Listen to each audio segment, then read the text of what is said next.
look at this sentence, okay? No sooner had they completed the work when they demanded wages. अब देखो no sooner जो है ना उसका एक बहुत सिंपल फंडा है, हमेशा याद रखना, ये अपने कॉपी में भी नोट कर लो, ओके?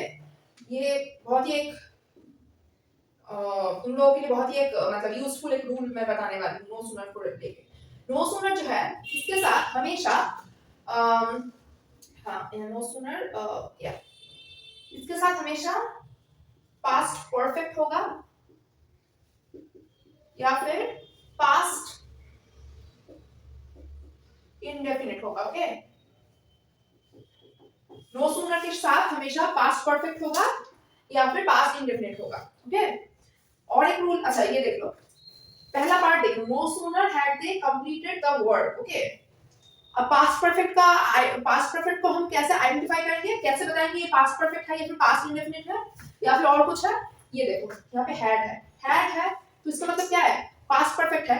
अच्छा यहाँ पे अगर हैड ना होके डिड होता तब क्या रॉन्ग होता? नहीं, तब भी राइट होता। लाइक आई सेड कि यहाँ पे पास्ट परफेक्ट भी हो सकता है या फिर पास्ट इंडेफिनिट भी हो सकता है। डिड क्या हुआ? पास्ट इंडेफिनिट हुआ। हैड क्या हुआ? पास्ट परफेक्ट हुआ, ओके? दोनों ही राइट है, ओके? तो no sooner had they completed the work, इसमें कोई एरर नहीं है, ओके? क्योंकि यहाँ पे पास्ट परफेक्ट है तो ये रूल फॉलो हो रहा है, V3 फॉर्म होगा हमेशा वर्ड का, ओके? अगर पास्ट परफेक्ट है तो V3 होगा या फिर पास्ट इंडेफिनिट है तो ऑफ कोर्स V1 होगा, okay?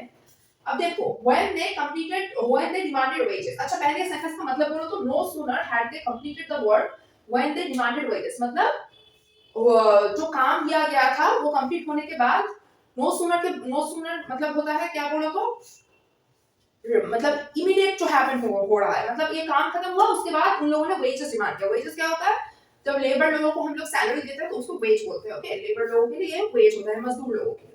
No sooner had they completed the work when they demanded wages, काम खत्म होने के बाद, जैसे ही काम खत्म हुआ उसके तुरंत बाद दे डिमांडेड वेजेस, उन लोगों ने पगार की डिमांड की, ओके?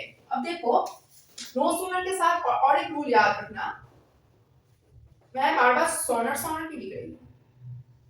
नो सूनर के साथ हमेशा जो कंजंक्शन है ना वो देन होगा। देन होगा क्या? Conjunction, okay? हमेशा देन होगा क्या? कंजंक्शन। कभी भी when या फिर कुछ भी और नहीं होगा, क्या होगा? देन होगा। तो किस पार्ट में एरर है? वेट, किस पार्ट में एरर है? फिर सी पार्ट में, ओके? नेक्स्ट देखो नो सूनर के बारे में मैं ये जो रूल्स है ना वो अच्छे से फ्रेश करके लिख रही हूँ, ओके? नेक्स्ट स्लाइड में देखो। अच्छा ये जो 3 पॉइंट्स है ना ये अपने कॉपी में हमेशा नोट डाउन करके रखना। देखो पहला क्या है? फॉर्मूला क्या है? नो सूनर होगा, उसके बाद क्या होगा? डिड भी हो सकता है या फिर हैड भी हो सकता है, ओके? नो सूनर डिड भी हो सकता है, नो सूनर हैड भी हो सकता है, बोथ आर करेक्ट, ओके? उसके बाद क्या होगा? सब्जेक्ट होगा, उसके बाद क्या होगा? वर्ब। अब वर्ब में देखो V1 भी राइट है, V3 भी राइट है। अब देखो किसके साथ क्या होता है? देखो अगर डिड है, अगर हम बोलते हैं they did go there, okay? they did कुछ भी, डिड के साथ हमेशा V1 होता है, as you all know. Did के साथ में V3 नहीं होता है, ओके? और हैड के साथ हमेशा क्या होता है? V3, ये भी याद रख लेना कि डिड के साथ अगर प्रॉब्लम हो रहा है ये समझने में तो कॉपी में लिख लेना did plus subject plus V1 और दूसरे पॉइंट में लिख लेना had plus subject plus V3, okay? उसके बाद देखो डॉट डॉट मतलब क्या? कुछ भी हो सकता है उसका। देन कंजंक्शन क्या होगा? Then, okay? कंजंक्शन क्या होगा? देन।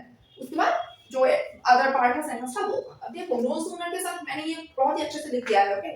नो सूनर के बाद तुरंत बाद हमेशा पास्ट परफेक्ट होगा या फिर पास्ट इंडेफिनिट होगा। पास्ट परफेक्ट में क्या आता है? डिड आता है, लाइक यहाँ पे जो है वही मैंने लिख दिया है। पास्ट इंडेफिनिट में सॉरी पास्ट परफेक्ट में क्या आता है? हैड आता है और पास्ट इंडेफिनिट में क्या आता है? डिड आता है, ओके? ये दो होगा, ये दो छोड़ के कुछ भी नहीं होगा, ओके?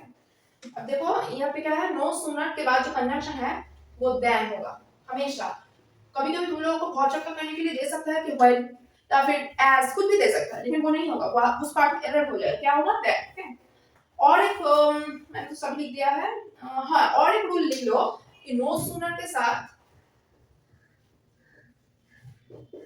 रूल ऑफ इन्वर्शन होता है। माय गॉड इसमें काली ही नहीं है, पिंक ही नहीं है। रूल ऑफ इन्वर्शन होगा। रूल ऑफ इन्वर्शन क्या है?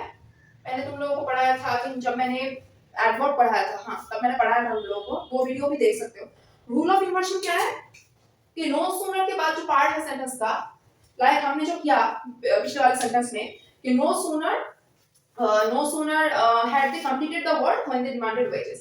Had they completed the work होगा, okay? No sooner they had completed the work नहीं होगा, सेंटेंस जो है वो इन्वर्स हो जाएगा. इन्वर्शन में क्या आता है?